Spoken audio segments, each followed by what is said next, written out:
Mi nombre es Alejandro Álvarez, yo soy parte del staff de aquí de la Biblioteca de Coral Gables, y en nombre de la biblioteca, que somos parte del sistema de bibliotecas públicas de Miami-Dade, les doy la bienvenida.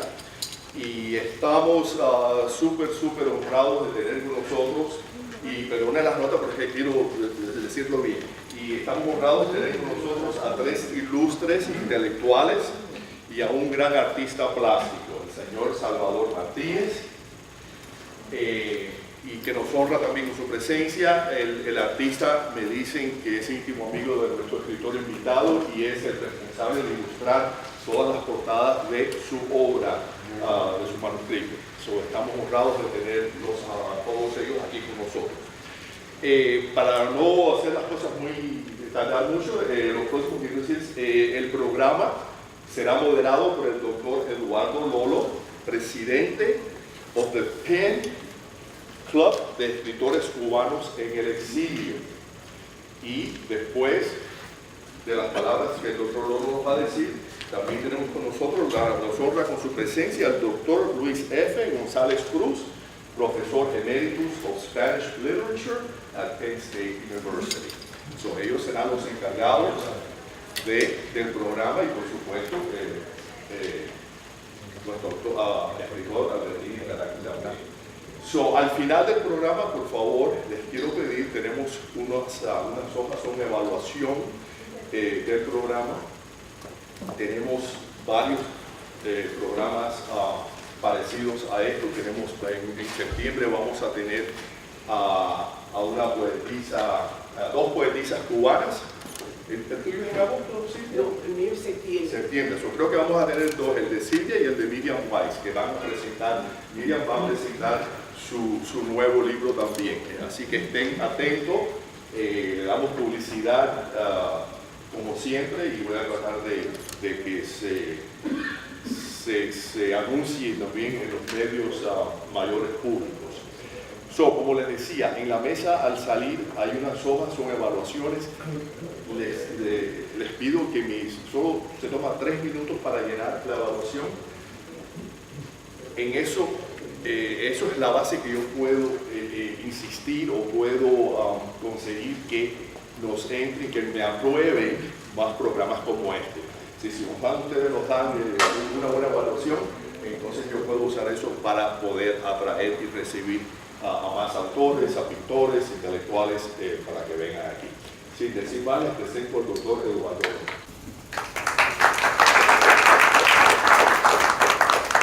Buenas tardes a todos y muchas gracias a Alejandro Álvarez, coordinador de actividades culturales de esta magnífica, preciosa biblioteca. Tal parece que está hecha para almacenar no libros, sino solamente ideas, porque es tan bella y tan profunda. Mi nombre, bueno, como él dijo, Eduardo Lolo, presidente del PEN Club de Escritores Cubanos en el Exilio, y les doy la bienvenida a nombre de nuestra institución y en particular a nombre de las letras cubanas. Hoy vamos a tener la oportunidad de escuchar al doctor Luis F. González Cruz, profesor emérito de Literaturas Hispánicas del Penn State University, magnífico poeta. Hoy, mi ignorancia, me entero que también novelista, pero espero que esa ignorancia se me quite lo antes posible, quien nos va a hablar de la última, o la más reciente, no es la última, la más reciente novela de Albertini, Siempre en el Entonces. Y esto es muy importante porque recuerden que una obra, poesía, teatro, novela, no está completa hasta que el lector no da su aporte. Es lo que los críticos llamamos la respuesta del lector. Y hay dos tipos de respuesta, la respuesta muy pasiva y la respuesta activa. La respuesta activa cuando es un scholar de la categoría de Luis F. González Cruz, que nos va a hablar de esta novela.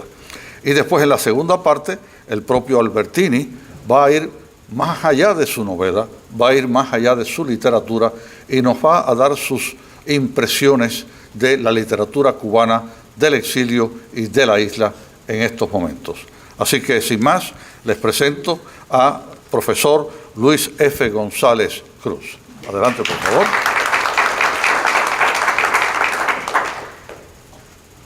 Muchas gracias, Eduardo Lolo. Esto no es una típica presentación de un libro, como ustedes las conocen, en la que el autor le pide a alguien conocido que la haga. Es todo lo contrario. Cuando recibí, siempre en el entonces me interesó tanto que comencé a escribir sobre lo que leía y al cabo de unos cuantos días me di cuenta que tenía suficiente material para un estudio publicable en alguna revista literaria. Se lo envié al autor en vez de una simple carta de agradecimiento y al leerlo, él concibió la idea de este evento porque aparentemente lo que escribí no le disgustó del todo. Pero bueno, vamos a hablar un poquito de este libro reciente de José Antonio Albertini, que está compuesto de 8 relatos y 2 novelas breves, Las Macuquinas de Don Maximino y Siempre en el Entonces, que es la que da título al volumen.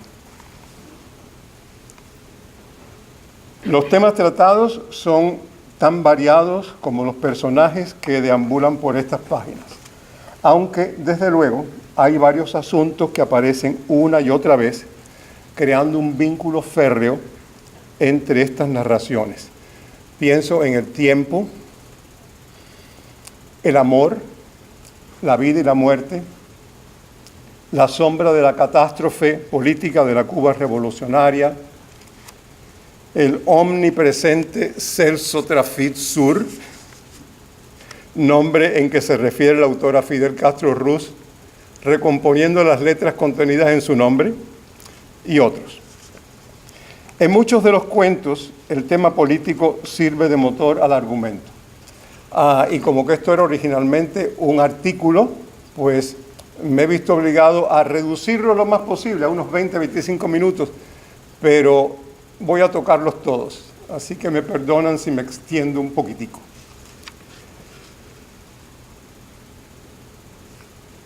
La vida es un adiós, perdón, el primer cuento que quiero discutir es Un viejo juramento, que resulta una excelente revisión, o más bien triste documento de uno de esos momentos siniestros de nuestra historia, el que se conoce como la limpia del Escambray. La vida es un adiós, homenaje a la pianista y compositora Ela O'Farrill, toca un punto que resume la verdad que ha regido la vida del pueblo cubano y suscita la pregunta que podría hacerse cada ciudadano. ¿Qué hubiera sido si... O sea, ¿qué habría sido mi vida si no se hubiera atravesado Castro en mi camino? El dictador y su familia no solo cambiaron el curso de cada una de nuestras vidas, sino, ya lo sabemos, el curso de la historia. La cuestión la resume Albertini en la voz de uno de los personajes cuando dice: cómo la vida se tuerce y se escapa del cauce natural cuando por fuerza otros deciden quién eres y qué debes hacer. El adiós del título es aquí una simple referencia realista, cruda y dolida al final de la existencia humana. Albertini escribe: pero siempre hay un adiós, sobre todo cuando los años pasan. Indiscutiblemente lo hay cuando la muerte llega. La referencia a la muerte aquí es tan amarga porque sigue llegando a muchos, como ocurrió a Ela O'Farrill, sin poder ver una conclusión al infortunio que aún vive en nuestra patria. Horizontes de mar y cielo, que parte de una cita de Dulce María Loynaz, enfrenta al protagonista, Moisés, y a una poeta, que es representante de todos los creadores de nuestra isla que han sufrido el repudio del régimen. Cito al autor: de inmediato comenzó el acoso y olvido programados, que tan bien reflejado está en nuestra literatura y tanto hemos sufrido los creadores isleños. La vieja poeta le advierte a Moisés: ten mucho cuidado. Él le pregunta: ¿por qué detenerlo? Ella entonces le aclara ciertos pormenores de los dos elementos, mar y cielo, que aparecen en el título del relato. El mar es el medio irreverente que conecta y separa las dos orillas. Dice la poeta: ten cuidado, porque viajas en horizontes vencidos de mar y cielo. Más que nada, me preocupa el mar. Lo conozco bien, sé de sus tratos con Celso Trafit Sur. No olvides que el mar no tiene respeto a los muertos. Juega con ellos como los niños juegan con las pelotas, y cuando se cansa, los tira sobre la tierra y se busca otros nuevos. Pasamos a otro cuento. Jacinto y su esposa, Artemisa y su consorte, han constituido dos parejas cuya amistad ha sido profunda e inquebrantable a través de muchísimos años en matrimonio invernal. Pero tanto Jacinto como Artemisa han quedado viudos y por insistencia de los hijos de ambos se unen matrimonialmente en la pequeña iglesia de la aldea gallega, donde los padres de Jacinto contrajeron nupcias antes de emigrar y establecerse en la isla de Cuba. Jacinto había soñado en su juventud hacer esto para casarse con la que fuera entonces su novia, y luego como cónyuge lo acompañó hasta su muerte. Incluso quiso ir a la madre patria con ella después de casados, en algún momento de esta larga unión, para renovar los votos matrimoniales en aquella antigua capilla de que hablaban sus padres. Su deseo, no obstante, viene a cumplirse al fin con su mejor amiga. A medias, demasiado tarde, cuando los años y el recuerdo de sus difuntos compañeros pesan ya demasiado. La unión nupcial a la larga, aunque compartan el lecho, habrá de prescindir del acto impuro. A las puertas de la noche, encierra en solo 4 páginas una multitud de verdades y reflexiones que hacen al lector evaluar y reconsiderar a cada paso lo que el autor expone a través de 2 personajes, un hombre y una mujer. Llamémosles, para simplificar, él y ella.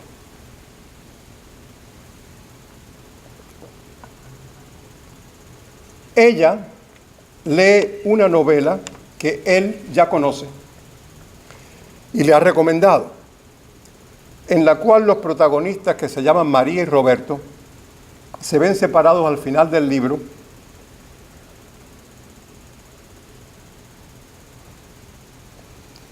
por la muerte de Roberto, de este último. Ella, o sea, la lectora de la novela, no ha concluido aún la lectura, por lo cual no sabe cómo termina la historia. Pero ha ido involucrándose poco a poco en la trama, haciendo la suya. Ella le pregunta a él cómo termina la novela. Él le aclara que Roberto recibió un balazo.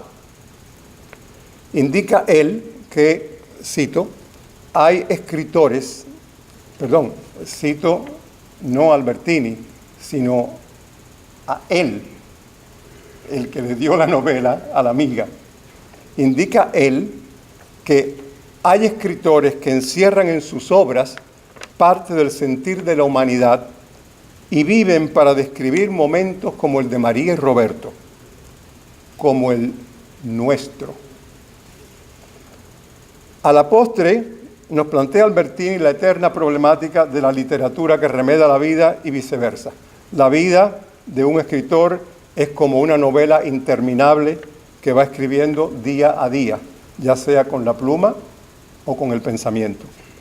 El tiempo, en palabras de Albertini, implacable e hiriente, con filo de puñal, lo aniquila, como el balazo pone fin. Vamos a esperar a que termine la musiquita.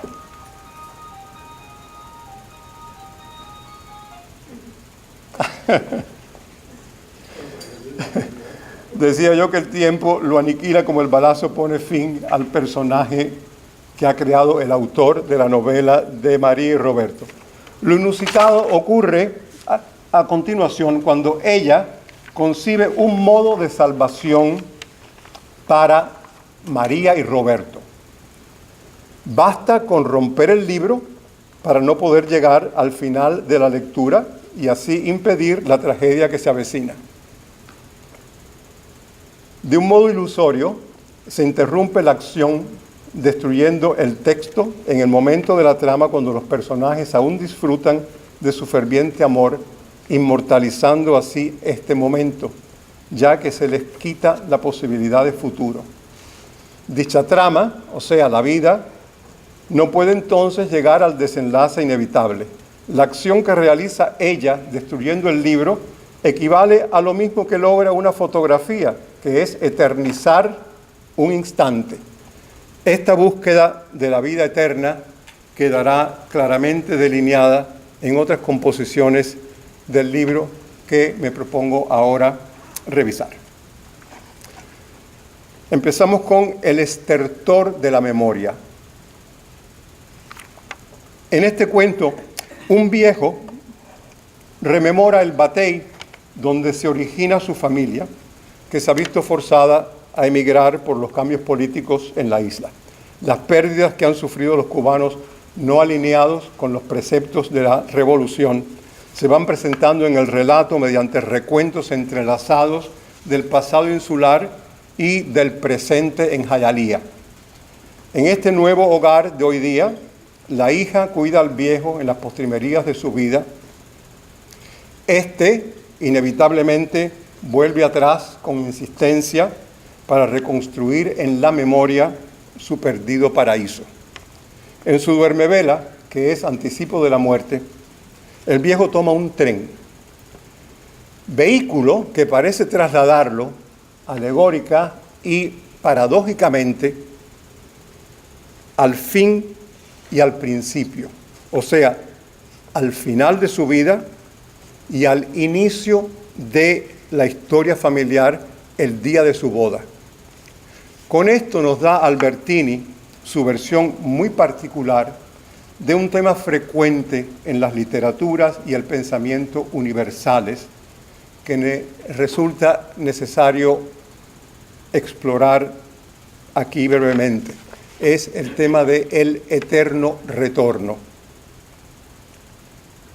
Mi estudio originalmente se titulaba, si no me equivoco, Dialéctica del Eterno Retorno, en Siempre en el Entonces, de José Antonio Albertini. A partir de los antiguos egipcios y por mediación de los griegos llega al mundo occidental el concepto del eterno retorno, que se sintetiza en el conocido Uroboros, dibujo en que se ve una serpiente verde y roja que forma con su cuerpo un círculo perfecto a la vez que muerde su cola. La cabeza del reptil, su principio, con sus mandíbulas atrapa la sección terminal de su organismo, su final, para figuradamente renovarse. El verde representa el principio, el nacimiento, la vida. El rojo, la muerte, pero también la consumación de un objetivo. Ambos colores se funden para indicar cómo existen aparejadas ambas condiciones en cualquier ser viviente. Muchas vueltas ha dado esta idea a través de las culturas y los tiempos en todos los ámbitos del planeta. La filosofía moderna se ha ocupado de profundizar en esta cuestión y ha creado otros términos específicos que la definen y enriquecen, entre ellos el de los ciclos solares, que se relaciona con una multitud de mitos relativos al eterno resurgir de la vida en la primavera. Y en esto, ¿cómo no pensar en la resurrección de Cristo, que se recrea y celebra por esa época del año? Lo importante en ellos es que el ciclo, sea de vida animal, vegetal o cósmico, vuelve siempre a comenzar, a pesar de las acciones que puedan o quieran tomarse para impedirlo. La naturaleza universal no cesa en su constante creación y destrucción. El Uroboros, pues, simboliza el ciclo eterno de las cosas. Aparece con otro nombre, por cierto, en las leyendas nórdicas. A veces se representa no como una serpiente, sino como un dragón que se muerde la cola. El mito de Sísifo, quien siempre recomienza su labor de hacer subir la roca hasta el tope de la cima para después volver a empezar, es una de las muchas variantes. Pero vamos a otro relato de Albertini, que es lo que nos interesa más aquí. En Morar en el destiempo, la hija de Arturo ha muerto. Él lleva su cuerpo, su cadáver insepulto, a un monte de maderas preciosas, donde la niña disfrutaba dando de comer a los animales salvajes, para que allí los lobos la devoren. Claro símbolo de devolver a la naturaleza lo que a fin de cuentas es parte de ella. Al mismo tiempo, al ingerir los lobos a la niña, ésta vive a partir de entonces con ellos y dentro de ellos, de un modo diferente, en otra dimensión vital. Yo quiero hacer aquí un pequeño paréntesis que en el artículo original quedó como una nota al pie de página, y no sé si molestará a algunos, porque se trata de Pablo Neruda, que para algunos es una figura terriblemente detestable. En Memorial de Isla Negra, Pablo Neruda utiliza un recurso semejante para inmortalizar a su madre, quien es sepultada en la tierra de un parral, para que luego las raíces de la vid se nutran de su cuerpo, absorbiéndolo. Y a través de las uvas convertidas en vino que el poeta consumirá, vuelva su madre transformada a vivir en él. En la página 11 de donde nace la lluvia, de Neruda, leemos: y de allí soy, de aquel parral de tierra temblorosa, tierra cargada de uvas que nacieron desde mi madre muerta. Al regresar a su casa, Arturo, en el desasosiego que sufre por su pérdida, abatido, sin consuelo, dormita. En el sueño que lo posee, ve una luz en lo alto de la montaña que se vislumbra a través de una de las ventanas de su cuarto, y concibe que si logra alcanzar aquella luz azul, su sufrimiento desaparecerá. Escala el cerro, alcanza la luz, y allí se le aparece una doncella, Virginia, cabalgando un unicornio. Ella le indica a Arturo que se encuentra en un ámbito que se llama el destiempo, un estado que equivale a la ausencia del tiempo humano, algo que no es mortal o inmortal, según Albertini, un conjunto de partículas conscientes, juiciosas y eternas. Virginia le explica que él es ahora a la vez una partícula y un todo. Él, preocupado, le pregunta cómo dejó de ser lo que fue. Y ella le responde tranquilizándolo, que transformarse no es dejar de ser, Albertini alude al claro proceso de transformación que viene a darnos la posibilidad de inmortalidad. Virginia le cuenta los avatares que la han convertido en la compañera inseparable del unicornio. Y finalmente, a punto de marcharse en su corcel, le dice a Arturo: cuando esta fase del círculo del destiempo se cierre, volveremos a coincidir. Este anuncio de Virginia precisa el concepto que desea establecer el autor. Volverán a coincidir Arturo, Virginia y el unicornio porque se hallan en un medio atemporal, primitivo, natural, donde las repeticiones son parte esencial de la naturaleza a la que los tres pertenecen. En dicho sitio no existen finales, sino repeticiones y transformaciones, según el texto esclarece un poco después. Pero lo más relevante tal vez sea que en ese destiempo, al repetirse las acciones, queda abolido el tiempo, lo que equivale al triunfo de la eternidad.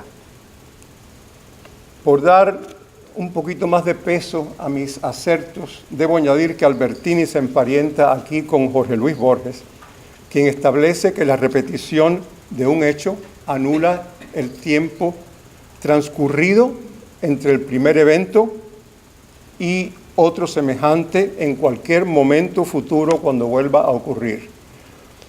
En El milagro secreto, Borges resume: basta una sola repetición para demostrar que el tiempo es una falacia. Y lo comprobamos constantemente. Estuvimos un día en Sydney y 40 años después volvemos a ese sitio y esos 40 años han desaparecido. Pero en fin, haciendo caso omiso de todas estas especulaciones, será obligado a apuntar que Morar en el destiempo es una de esas narraciones donde vuela alto la imaginación, donde imperan ante todo los ideales del corazón.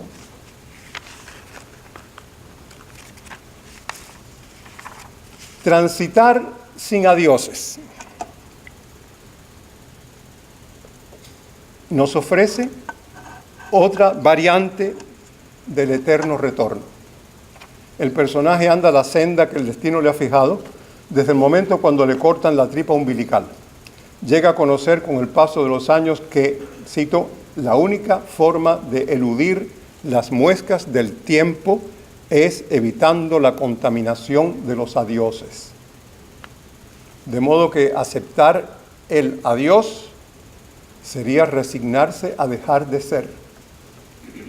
Su solución es tan inesperada como salvadora. Al final se zambulle en la corriente acuosa de la matriz universal en busca del cordón umbilical, lo que equivale a volver a la simiente, a la vida potencial latente que contendrá perpetuamente la semilla por germinar.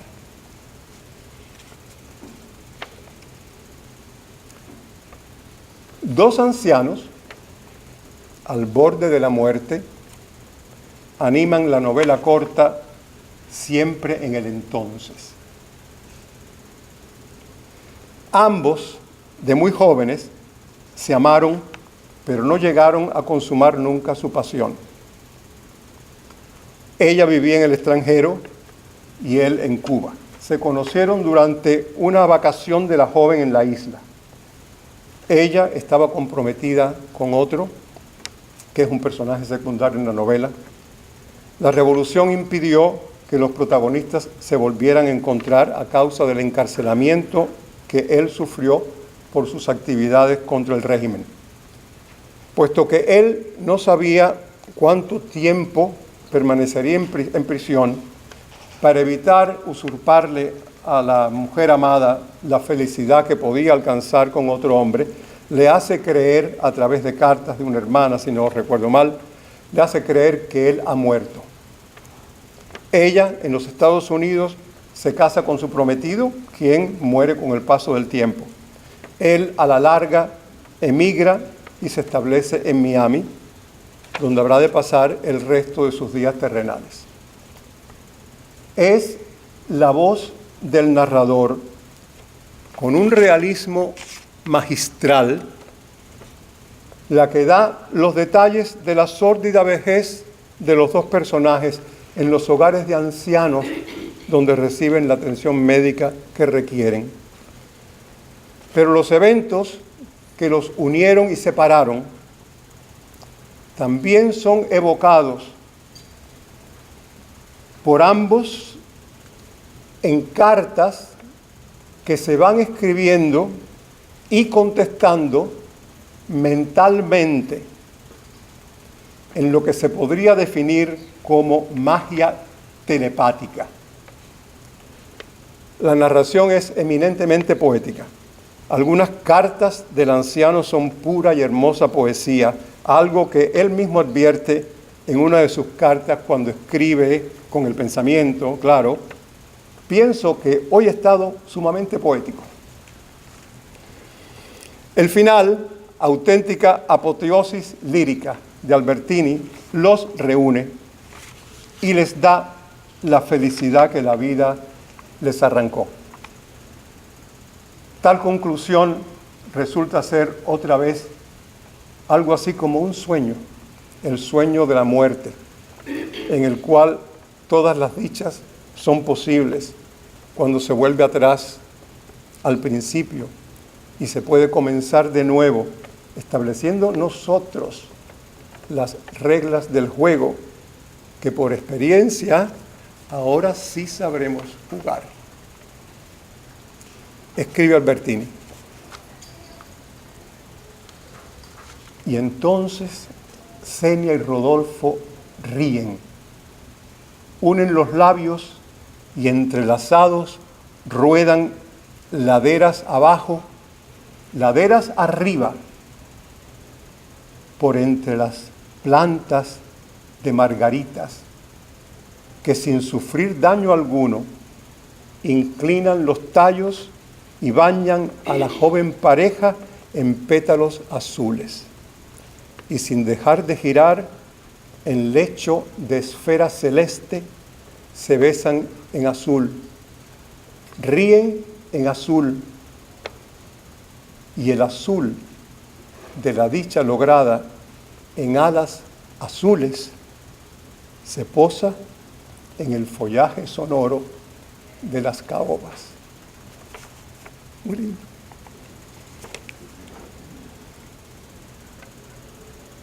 He dejado para el final la novela más elaborada de Albertini, que en este tomo es, sin duda, Las Macuquinas de Don Maximino. La historia de aventuras y pasión resulta fascinante. La trama se va tejiendo a través de las revelaciones de ciertos personajes sobre sus propias vidas pasadas, que funcionan como oportunas novelas intercaladas, semejantes a las de Cervantes en El Quijote, enriqueciendo la lectura. El suspense logra mantener el interés de principio a fin. Evelio y la traicionera Sor Eugenia, una falsa monja cuyo verdadero nombre es Dalia, se van definiendo progresivamente en esta búsqueda de tesoros, macuquinas, que son unas monedas, y barras de oro durante la época colonial española en Cuba, hasta convertirse la narración en un hermoso cuento de amor, de la unión perfecta, planeada por el destino para Evelio y Dalia. Puertas abiertas, el pueblo que sirve de marco a la acción es la tierra del demonio, cuya naturaleza puede acarrear a sus habitantes o a aquellos que vayan allí a rescatar el pasado, el bien o el mal. La vida, la nueva vida, porque en aquel lugar queda encinta Dalia, o la muerte. Resulta muy original cómo después de transcurridos varios siglos, reaparecen otro Evelio y otra Dalia, descendientes de las familias de los primeros, cuyos miembros, a través de muchas generaciones, han mantenido viva la leyenda del tesoro de puertas abiertas.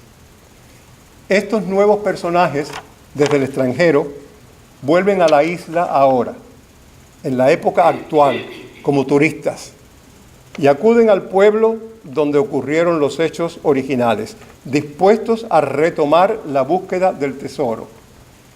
Así comienza una vez más la historia que, podemos concluir, volverá a repetirse. Con esto se hace evidente la insistencia de Albertini en este tópico del eterno retorno, que examino someramente en estos apuntes. Las descripciones detalladas, sin caer nunca en los excesos de Rob Grillet, por ejemplo, y la multitud de personajes que van apareciendo no complican la narración, sino que le dan credibilidad y un carácter casi cinematográfico que permite al lector, más que simplemente leer, ver. Puesto que la moraleja de muchos de estos textos es que todo vuelve a su principio, repitiéndose, invito a los que ya conocen el libro a realizar una nueva lectura y a los demás a que la inicien cuanto antes y se sumerjan en ese océano de papel, letras y palabras que nos regala Albertini, un mar muy suyo que sí siente respeto por los muertos, que es perenne rescate de un pasado que a él y a nosotros por igual nos pertenece, y emblema de la renovación eterna de la vida. Gracias por la paciencia.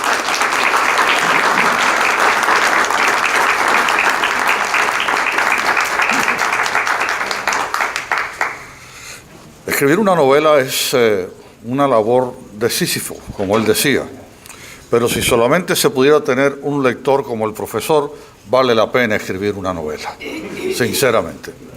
Es costumbre acá en esta zona que a mediados del acto, cuando haya llegado todo el mundo, el hacer diferentes menciones a las personas que están asistiendo.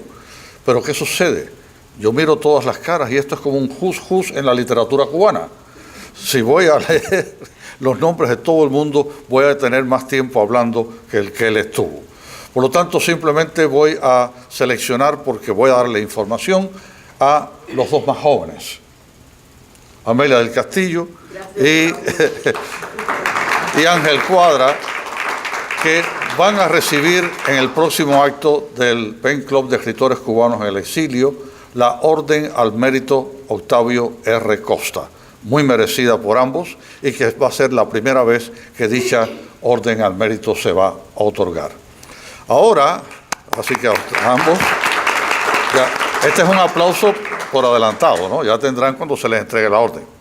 Pero ahora vamos a traer al culpable de todo esto, Albertini. Vamos a traer a Albertini con sus azules, sus muertos vivos, sus vivos muertos, y sobre todo con sus sueños sólidos. Con ustedes, señores, José Albertini. Gracias a Eduardo Lolo por haber presidido este acto, a mi amigo, el profesor Luis González Cruz. Déjeme decirle que cualquier autor siente su vida realizada con tener un lector de la categoría de Luis González Cruz. Sinceramente, yo me siento honrado que Luis haya estudiado este texto, que le haya gustado, porque lo hizo porque le gustó. Luis es un hombre que hace las cosas porque lo siente, por sentimiento, y que me haya sentido a través de él que he hecho algo que ha trascendido mi tiempo físico. Luis penetró en la esencia de lo que yo escribo. Soy, como muchos de los aquí presentes, cada cual en su ámbito, víctima de un proceso traumático que alteró, destruyó nuestras vidas y nos lanzó a un destierro no deseado,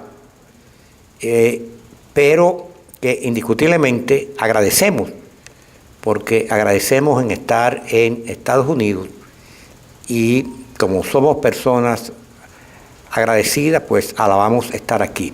No fue deseado, todos fuimos trasplantados de una u otra forma.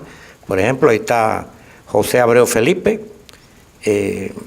con sus obras, Nicolás, su hermano, que esta noche en vista presenta otra obra de ese tipo, Luis de la Paz y otros muchos más que hay aquí. Poetas como mi querido amigo Denis y otros muchos más. Quiero decirles que el motivo central de mi obra es universalizar la pena, el dolor y decir que el tiempo es una invención humana que no existe, pero somos esclavos de él. No existe porque siempre retornamos. Y eso lo supe desde muy pequeño, me crié en el campo, parte de mi vida, conociendo la vida de los animales, sobre todo de dos especies de insectos que me fascinaron siempre, las abejas y las hormigas. Las abejas que veis de niños son las mismas, pero son las mismas las que hoy en día están. Entonces todos volvemos y es el eterno retorno que lo martirizamos a través de las pasiones, de los sufrimientos que experimentamos a lo largo de nuestra existencia. Siempre retornamos, es un principio, es un fin.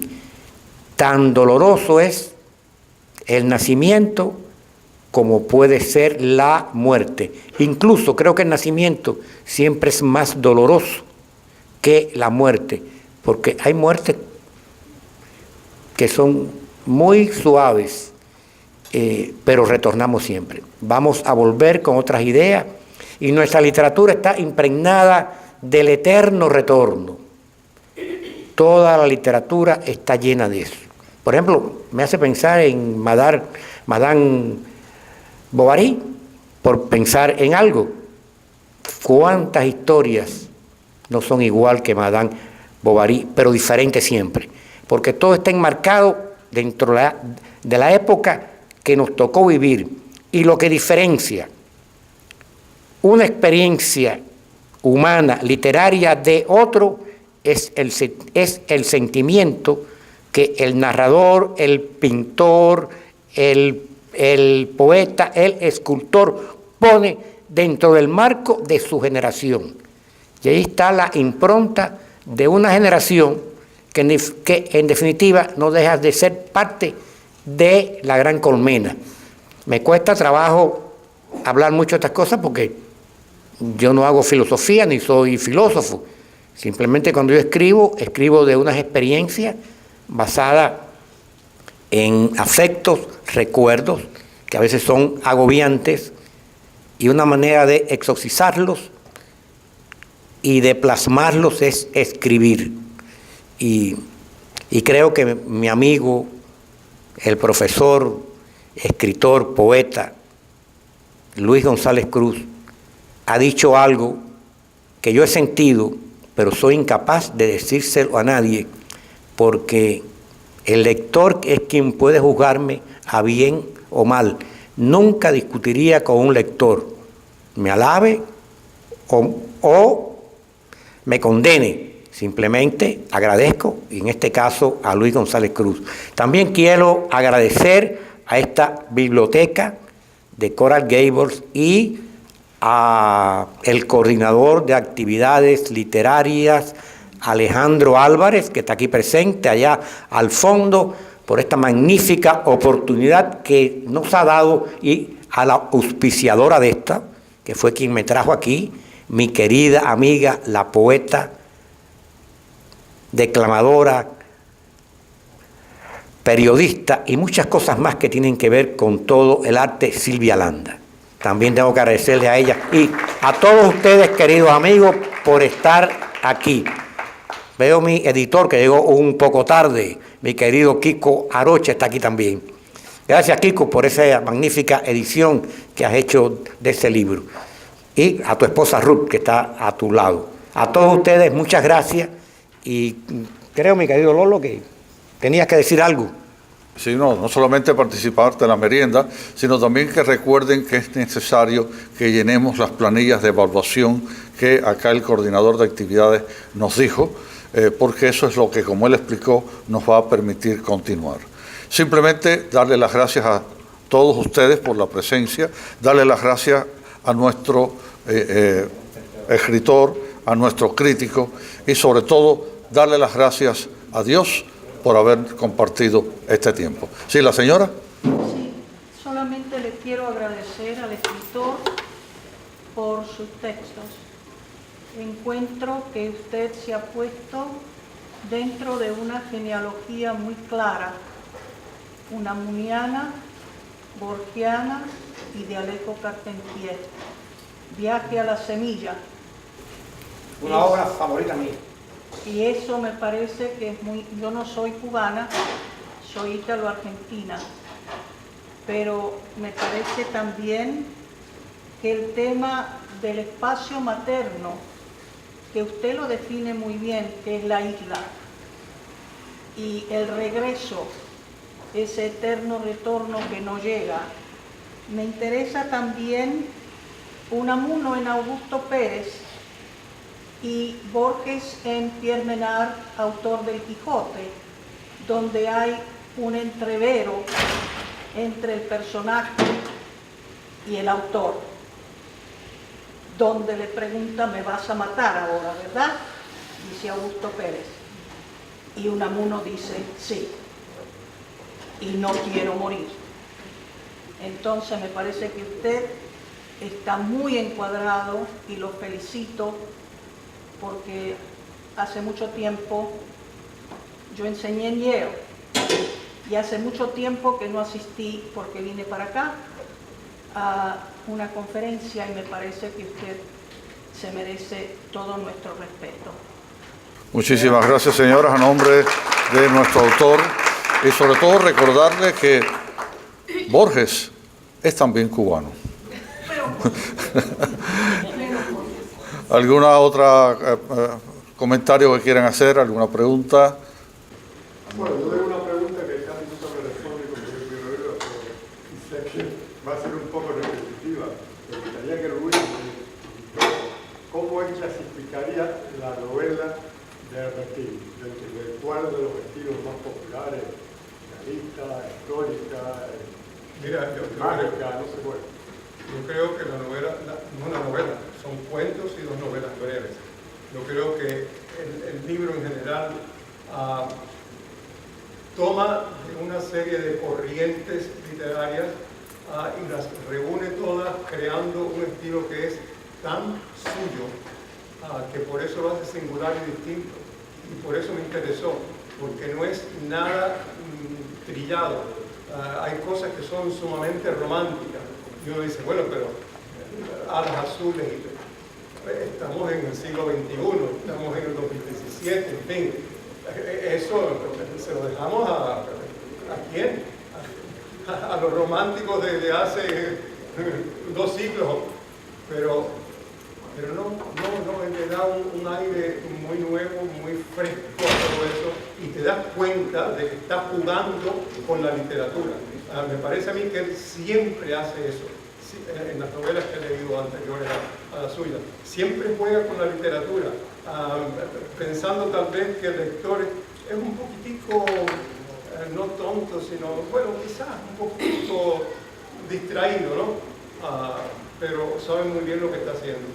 Una cosa que me parece excepcional de Albertini es su capacidad imaginativa para crear ambientes, personajes, etc.